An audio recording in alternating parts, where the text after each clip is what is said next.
सांसदी जाने के बाद महुआ मोइत्रा को एक और झटका। बंगला खाली करने का मिला नोटिस। टीएमसी की पूर्व सांसद महुआ मोइत्रा की परेशानी कम होने की बजाय बढ़ती ही जा रही है। जी हां, 8 दिसंबर को लोकसभा से महुआ मोइत्रा को निष्कासित कर दिया गया था।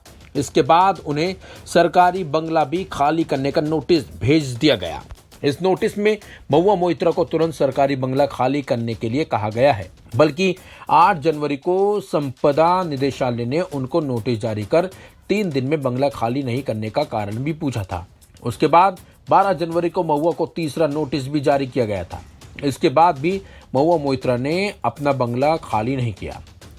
दरअसल सरकार ने अपने नोटिस में कहा है कि महुआ मोइत्रा को बंगला खाली करने के लिए पर्याप्त मौके दिए गए, मगर उन्होंने अभी तक ऐसा नहीं किया। टीएमसी नेता को 7 जनवरी को सबसे पहले बंगला खाली करने को कहा गया था। इसके बाद इस संबंध में उन्हें 8 जनवरी को एक और नोटिस भेजा गया, जिसमें 3 दिनों के अंदर बंगला खाली नहीं करने की वजह पूछी गई थी। संपदा निदेशालय ने फिर 12 जनवरी को भी टीएमसी नेता को इस संबंध में नोटिस भेजा। केंद्र सरकार की तरफ से बंगला खाली करने का नोटिस तब जारी किया गया है जब 1 महीने पहले महुआ की सांसदी चली गई थी। संसदीय पैनल ने पाया था कि महुआ कैश फॉर क्वेरी केस में दोषी हैं। महुआ मोइत्रा को बिजनेसमैन दर्शन हीरानंदानी के साथ अपना parliamentary login ID password share करने का दोषी पाया गया था। पैनल ने पाया कि महुआ को लॉगिन आईडी पासवर्ड शेयर करने के बदले महंगे गिफ्ट्स और कैश मिले थे। इससे पहले सरकारी बंगला खाली नहीं करने को लेकर महुआ दिल्ली हाईकोर्ट भी पहुंची थी। हाईकोर्ट ने महुआ से कहा था कि वह संपदा निदेशालय से अनुरोध करे कि उन्हें अभी बंगले में रहने दिया जाए।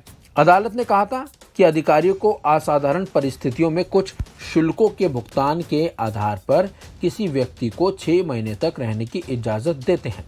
अदालत ने महुआ मोइत्रा को अपनी याचिका वापस लेकर संपदा निदेशालय के पास जाने के लिए भी कहा था। यहाँ आपको हम बता दें कि टीएमसी नेता महुआ मोइत्रा को संपदा निदेशालय की तरफ से नोटिस जारी किया गया है। संपदा निदेशालय सरकारी संपत्तियों को मैनेज करने का काम करता है। जो नोटिस भेजा गया है उसमें कहा गया है कि अगर महुआ खुद से बंगले को खाली नहीं करती हैं तो उन्हें और वहां रह रहे अन्य लोगों को परिसर से बेदखल किया जाएगा, और अगर इस दौरान जरूरत पड़ी तो इसके लिए बल प्रयोग भी किया जा सकता है। ये साफ साफ इस नोटिस के जरिए कहा गया है।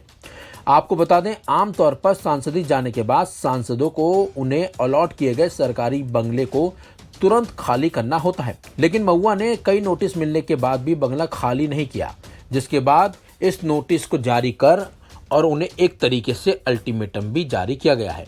और अब देखना होगा कि महुआ कब सरकारी बंगले को खाली करती हैं। फिलहाल इस खबर में बस इतना ही। अपडेट्स के लिए बने रहिए वन इंडिया हिंदी के साथ।